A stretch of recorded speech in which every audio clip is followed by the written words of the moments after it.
Jesu niwanilana mamikulo cha Jesu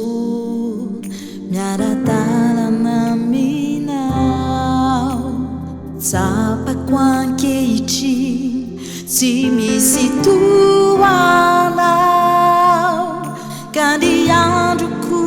rehetra atolotro anao tiako loatra Jesosy ny eo anilanao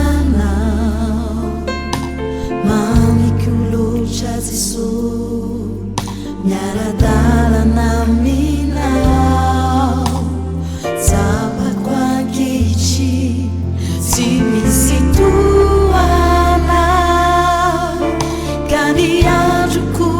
rehetra atolotro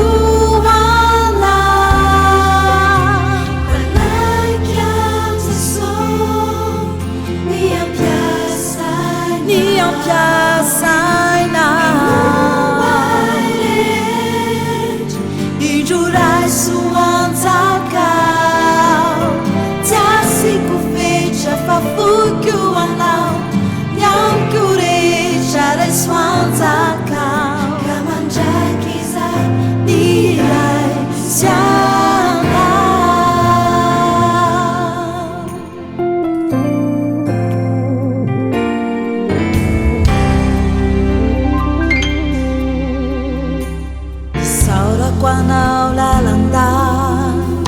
nyontompisiko eo ambavako mandrakary ny fiderana